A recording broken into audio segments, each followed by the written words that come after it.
নরওয়ের Oslo city হল কানায় কানায় পূর্ণ।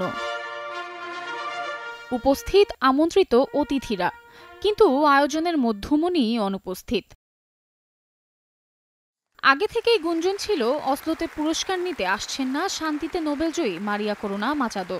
হলেও তাই। ভেনেজুয়েলার বিরোধী এই নেতার পক্ষে মঞ্চে তার মেয়ে আনা করোনা সোসা। দর্শকের সারিতে আছেন মাচাদোর মা কারিনা পারিস্কো পেরেজো। দীর্ঘদিন ধরে আত্মগোপনে রয়েছেন মাচাদো। সবশেষ গত ৯ জানুয়ারি ভেনেজুয়েলার রাজধানী কারাকাসে সরকার বিরোধী বিক্ষোভে অংশ নেন তিনি। এরপর তাকে আর জনসমক্ষে দেখা যায়নি। পুরস্কার গ্রহণের পর যা বলতেন তা লিখে পাঠিয়েছেন মাচাদো। পাঠ করে শোনান সোসা। বলেন তার মা ভেনেজুয়েলার হয়ে লড়াই চালিয়ে যাবেন।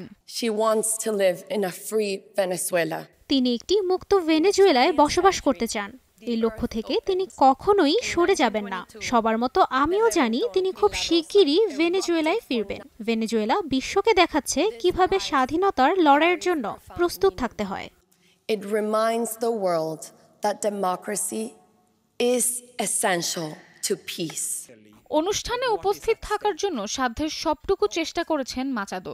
তবে শেষ পর্যন্ত কেন সেটা সম্ভব হয়নি তার ব্যাখ্যা দিয়েছেন নোবেল কমিটি। মারিয়া করোনা মাচাদো আজ এখানে এই অনুষ্ঠানে উপস্থিত থাকতে সামর্থ্যের সবটুকু করেছেন, যা ছিল চরম বিপদসংকুল এক যাত্রা। যদিও তিনি পৌঁছাতে পারেননি, তবুও আনন্দের সঙ্গে নিশ্চিত করছি যে তিনি নিরাপদে আছেন। মাচাদোর উপর ১ দশকের ভ্রমণ নিষেধাজ্ঞা জারি করে রেখেছে ভেনেজুয়েলার সরকার। ২০২৪ সালে মাচাদো বিরোধী দল থেকে প্রেসিডেন্ট পদে লড়াই করার জন্য মনোনীত হন। তবে দুর্নীতির অভিযোগে তাকে নির্বাচনে দাঁড়াতে দেয়নি প্রেসিডেন্ট নিকোলাস মাদুরোর সরকার। এমনকি মাচাদো নরওয়েতে পুরস্কার গ্রহণ করতে সশরীরে উপস্থিত হলে পলাতক হিসেবে গণ্য হবেন বলে হুঁশিয়ারি করেছিল ভেনেজুয়েলা। পুরস্কার প্রদানের দিনেই মাচাদোর বিরোধিতা করে বিক্ষোভ হয়েছে অসলোতে।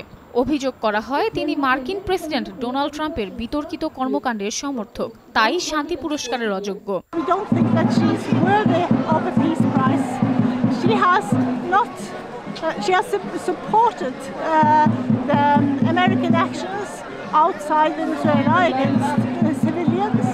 মাচাদোকে কট্টর ইসরায়েল সমর্থক হিসেবে ধরা হয়। নোবেল জয়ের পর ফোন করেন গাজায় গণহত্যা চালানো ইসরায়েল প্রধানমন্ত্রী বেনিয়ামিন নেতানিয়াহুকে। Samiha Majumdar, Star news.